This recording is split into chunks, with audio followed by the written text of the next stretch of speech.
स्थायी शांति समझौते से पहले ही अमेरिका और ईरान के बीच विनाशकारी सैन्य संघर्ष फिर से शुरू हो चुका है। अस्थायी शांति समझौता महज 21 दिनों में ही टूट गया। अमेरिकी राष्ट्रपति डोनाल्ड ट्रंप ने नाटो समिट के दौरान इस शांति समझौते को आधिकारिक तौर पर समाप्त घोषित कर दिया है। इस पूरे घटनाक्रम की वजह क्या है? ईरान ने कहां अमेरिकी सैन्य बेस पर हमले किए हैं? अरब फिर क्यों जल रहा है और इस युद्ध का विश्व पर क्या असर पड़ेगा, ये जानने की कोशिश करते हैं। सबसे पहले जानते हैं शांति समझौता क्यों और कैसे टूटा। इसकी मुख्य वजह है स्ट्रेट ऑफ हॉर्मुज, वो समुद्री मार्ग जिस पर ईरान हमेशा से ही अपना नियंत्रण जताता रहा है। इस रणनीतिक रास्ते का उपयोग करने वाले 3 कॉमर्शियल तेल टैंकर जहाज़ों पर मिसाइल और रॉकेट हमले हुए। अमेरिका ने इन हमलों का जिम्मेदार ईरान को ठहराया और ईरान के खिलाफ कार्रवाई शुरू कर दी। अमेरिका ने जहाज़ों पर हमले के विरोध में ईरान को तेल बेचने की अनुमति देने वाला स्पेशल आर्थिक लाइसेंस रद्द कर दिया और प्रतिबंध एक बार फिर से लगा दिया। ईरान ने इसे धोखा बताया और अमेरिका पर समझौते के उल्लंघन का आरोप लगा दिया और राष्ट्रपति ट्रंप ने इस समझौते को पूरी तरह से खत्म घोषित कर दिया। तो इस तरह से एक बार फिर लड़ाई हो रही है।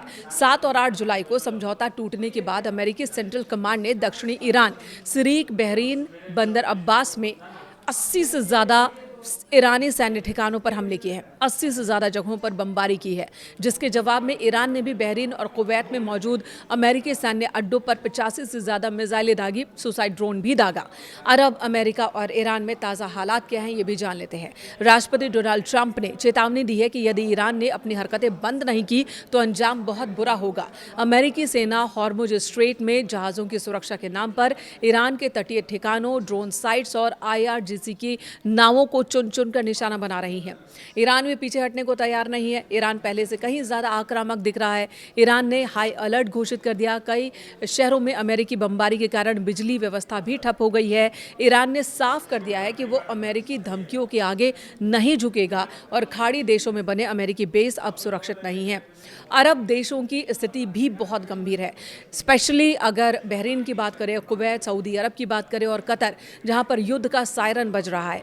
ईरान के मिसाइल्स हमलों के कारण बहरीन और कुवैत में अमेरिकी सैन्य अड्डों के आसपास बहुत ज्यादा तनाव है और इस खतरे को देखते हुए कतर एनर्जी और भारत के क्रूड ऑयल ले जाने वाले बड़े तेल टैंकर्स ने हॉर्मुज स्ट्रेट से अपने रास्ते पीछे खींच लिए हैं, जिससे वैश्विक स्तर पर तेल की सप्लाई और कीमतों पर गहरा संकट मंडराने लगा है। अब सवाल यह है कि इस ताज़ा परिस्थिति का विश्व पर असर क्या होगा। तो जान लीजिए कि कच्चे तेल की कीमतें अचानक उछल गई हैं, यानी कि एक बार फिर से दाम में बढ़ोतरी की आशंका साफ साफ है।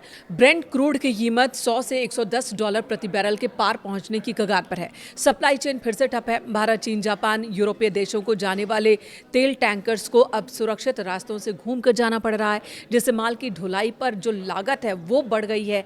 जहाज़ों का बीमा बेहद महंगा हो गया है। भारत अपनी ज़रूरत का 80% से ज़्यादा कच्चा तेल आयात करता है, हम सबको पता है। खाड़ी देशों से तेल आने में देरी और बढ़ती कीमतों के कारण भारत में पेट्रोल, डीजल की कीमतें एक बार फिर बढ़ने की आशंका है। चालू खाता घाटा यानी कि करंट अकाउंट डेफिसिट वो गहराने का खतरा बढ़ गया है।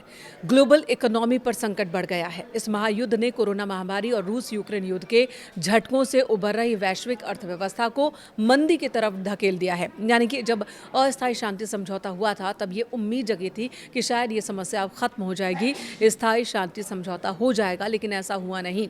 शेयर बाजारों में भारी गिरावट दर्ज की गई। अमेरिका के डॉ जोन्स की बात की जाए, भारत के सेंसेक्स की बात की जाए, निफ्टी की बात की जाए, सभी एशियाई और यूरोप के प्रमुख शेयर बाजारों में भारी बिकवाली देखी जा रही है।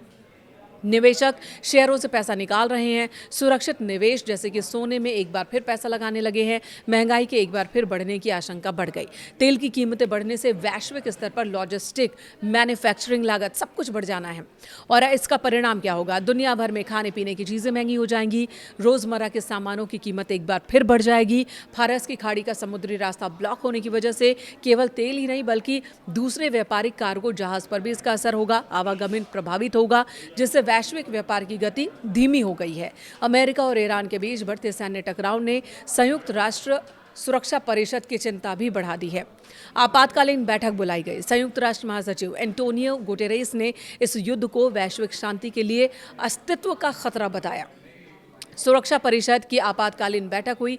यूएन ने अमेरिका और ईरान दोनों से ही तुरंत सैन्य हमले रोकने की अपील की है और जो शांति समझौता जून में हुआ उनकी शर्तों पर वापस लौटने की अपील की है। हालांकि यूएन के भीतर इस मुद्दे पर दो हिस्से दिख रहे हैं, जहां अमेरिका, ब्रिटेन और फ्रांस जैसे देश ईरान की आक्रामक कार्रवाइयों की निंदा कर रहे हैं, वहीं पर रूस और चीन है जो कि अमेरिकी प्रतिबंधों और हवाई हमलों का विरोध कर रहे हैं, जिससे यूएन के जरिए किसी ठोस नतीजे तक पहुंचना मुश्किल हो गया है। यानी कि यूएन भी बेबस दिख रहा है और उसके बाद अस्थायी शांति के बाद युद्ध और फिर शांति कब होगी, पूरी तरह से अमेरिका और ईरान पर ही निर्भर दिख रहा है। क्योंकि कोई भी तीसरा देश या कोई भी संगठन इन दोनों ही देशों को किसी शांति समझौते तक पहुंचाने में नाकाम दिख रहा है।